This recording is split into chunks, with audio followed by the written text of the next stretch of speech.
Ito ng seryoso, mga kapatid. Ito, yung bonus na lang ang pag-mushroom na livelihood natin. This is the ultimate goal of God sa araw na ito, sa iyo.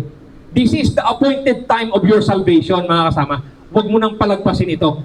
Marahil hindi na tayo magkita, literal, hindi na tayo mag-mimit kung saan. Baka bukas, hindi ka na makakagising. Kaya, this is the appointed time of your salvation. Huwag mo nang pabukasan pa. Ha? Hindi lahat na mga kapatid, hindi lahat na tao ay nababahagian ng ganito. Kundi you're so very blessed na nandito kayo nakikinig sa salita ng Diyos. Ako, ginagamit na ako ng Diyos. Ginagamit ng Panginoon na ang kadiliman ng aking paningin upang maging liwanag ng maraming tao. Ginagamit ng Panginoon ang aking kahinaan upang makita ang kanyang kalakasan sa aking buhay. Kaya, kasama, kung hindi mo pa sigurado, nalangin ang pupunta ng kaluluwa mo pagka dumating sa iyo ang kamatayan, sumunod ka sa maikling panalangin na ito. Gawin mo ito ng buong puso. Nakikinig ang Panginoon sa iyo ngayon. Sabi sa Biblia, if there's 2 or more gather in my name, I am amidst of them. May dalawa o higit pa na nag-uusap sa pangalan ko, ako'y nasa kalagitnaan nila. Yan yung sabi ng Panginoon. Kaya, tuwang-tuwa ang Panginoon sa atin ngayon na pinag-uusapan natin siya. Galit na galit ang dyablo ngayon sa atin kasi mayroong kaluluwa na nakikinig sa salita ng Diyos. Mayroong kaluluwa, ang kaluluwa nyo nakikinig sa salita ng Diyos. Ang kaluluwa nyo ay maaaring maligtas sa oras na ito pagka gawin nyo ito ng buong puso. Kaya, kapatid, take it seriously. Kung ikaw hindi ka naging seryoso sa buong buhay mo, sa oras na ito, kapatid, tinatawag ka ng Panginoon, inaanyayahan ka ng Panginoon. Itong profession natin, wala ito. Temporal lang ito, temporary lang ito. Ano yung ako official, kayo enlisted? Wala ito. Temporary lang ito. At the end of the day, haharap at haharap tayo sa Panginoon. Ang tanong, ano yung ginawa natin sa buhay na ipinagkatiwala ng Panginoon sa atin? Kaya kapatid, ito ay mag-umpisa dito sa araw na ito, araw ng inyong kaligtasan. Kaya, kapatid, kung hindi mo pa sigurado ang kaligtasan mo, hindi mo pa sigurado na langit ang pupuntahan ng kaluluwa mo, pagka dumating sa iyong kamatayan, sumunod ka sa maikling panalangin na ito. Ang panalangin na ito ay pagsisi at pagtanggap. Pagsisi sa iyong kasalanan at pagtanggap sa Panginoong Jesucristo bilang iyong Panginoon at tagapagligtas ng iyong buhay. Kapatid, mahal ka ng Panginoon. Kaya, iyuko mo ang iyong ulo at ipikit mo ang iyong mga mata at sumukunod sa maikling panalangin na ito ng buong puso. Kapatid, mahal ka ng Panginoon. Gawin mo ito ng buong puso. Huwag mo intindihin ang maingay sa paligid mo. Kausapin mo ang Panginoon. Kabigin mo na walang nakikinig sa iyo. Nag-uusap lang kayo ng Panginoon. Let us pray. Repeat after me na narinig lang natin. Let us pray. Dakila naming Diyos. Repeat after me. Dakila naming Diyos. Panginoon, maraming salamat po. At sa oras na ito, ay aking nalaman na ako'y makasalanan at inyong hinatulan ng apoy sa impyerno. Subalit ako'y nagpapasalamat na ika'y namatay, nilibing at muling nabuhay, alang-alang sa aking kasalanan. Simula sa oras na ito, ay aking pinagsisihan ang aking kasalanan. Tinatanggap po kita, Jesucristo, bilang aking Panginoon at tagapagligtas ng aking buhay. Maraming salamat sa kaligtasan. Maraming salamat sa buhay na walang hanggan na inyong pinagkaloob sa akin ngayong umaga. Ito ang aking dalangin at pasasalamat sa pangalan ni Jesus. Amen. Mga kapatid, congratulations.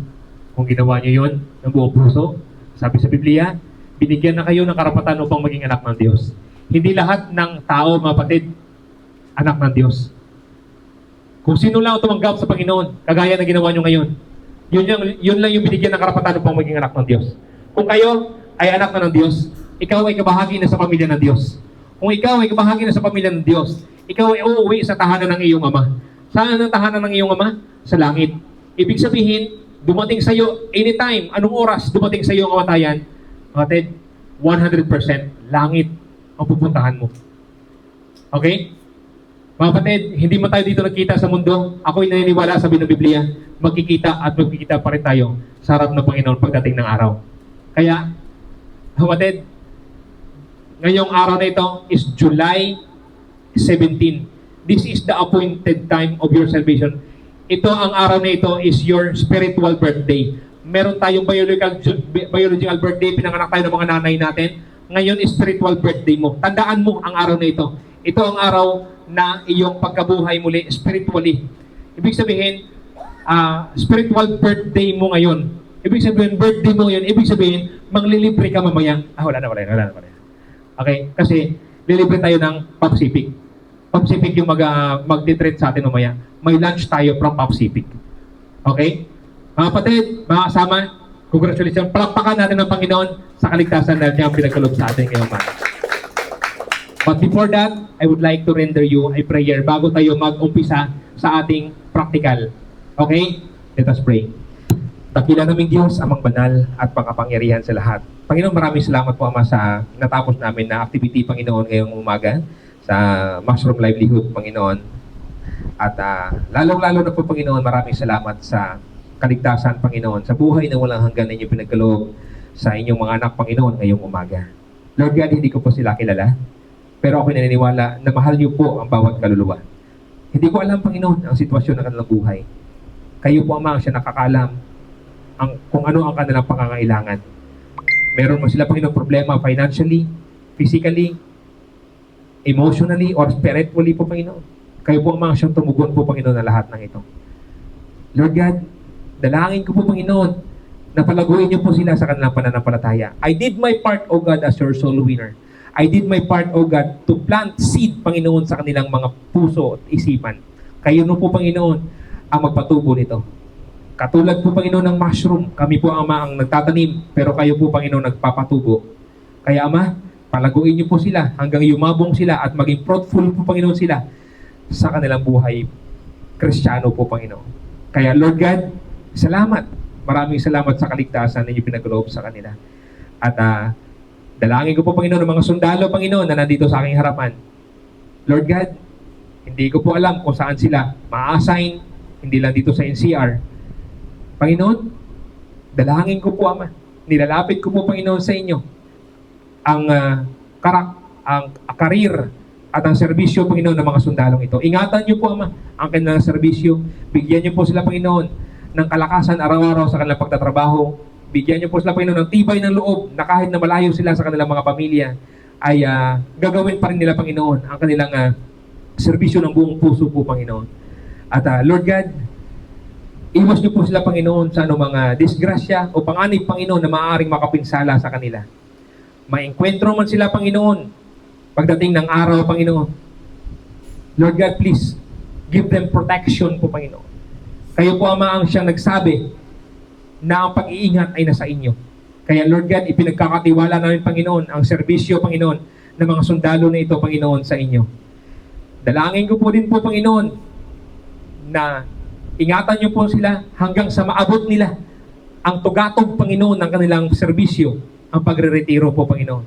Bigyan niyo po sila ng mga tao na makakatulong, Panginoon, sa kanilang buhay, sa kanilang sarili. Lord God, may problema man sila sa pamilya, kayo po, Panginoon, ang mag-settle, Panginoon, nito. May problema man sila sa physical na kondisyon nila, Panginoon, ibalik niyo po, Ama, ang dating kalakasan nila. May problema man sila pinansyal, bigyan niyo po sila, Panginoon, ng extra pagkakakitaan, Panginoon, upang ma-provide nila, Panginoon, ang pangangailangan ng kanilang pamilya. Lord God, Panginoon, kung ano po, Ama, ang inyong ibinigay na resiliency, Panginoon, sa akin, positivity, Panginoon, sa akin, na kahit na ako'y bulag, Panginoon, na nawala ang aking paningin, Panginoon, ay nandyan pa rin ako, Panginoon, na patuloy, Panginoon, na lumalaban ng patas, Panginoon, sa buhay. Ganon din po, Lord God, please, ang ipagkaloob niyo sa kanila. Na sila ay maging steadfast, unmovable, Panginoon, sa kanilang pananampalataya, Panginoon. Give them an integrity, Panginoon, courage, Panginoon, sa kanilang sarili, na magpatuloy sa buhay na kahit gaano kadilim ang kanilang sitwasyon ng kanilang buhay, Panginoon, ay magpatuloy pa rin sila, Panginoon. Comfort them, O God. Sabi niyo po, Panginoon, na we will cast all our cares to you because you cares for us, O God. Kaya, Panginoon, yakapin niyo po, Panginoon, ang mga sundalong ito. Yakapin niyo po sila at bigyan niyo po ng comfort ang puso at isipan nila. Lord God, ibinabalik namin ang papuri at pasasalamat sa inyo sapagkat kayo lang po, Panginoon, ang nararapat nito. Patawad sa aming mga pagkukulang at pagkakasala. At maraming salamat, Panginoon, sa paggamit niyo po, Ama, sa Papsipik po, Panginoon, kay Ma'am Jessa, na mag-conduct, Panginoon, ng livelihood na ito. Ipagkaloob niyo rin po, Panginoon, kay Ma'am Jessa, ang kanyang pangangailangan ng kanyang sarili at ng kanyang pamilya. At palaguin niyo po, Panginoon, i-bless niyo po, Ama, ang Papsipik, na marami pa po sila, Panginoon, makandak, Panginoon, ng kagaya po nito. Lord God, all the glory belongs to you. This is our prayer with thanksgiving in Jesus' name. Amen.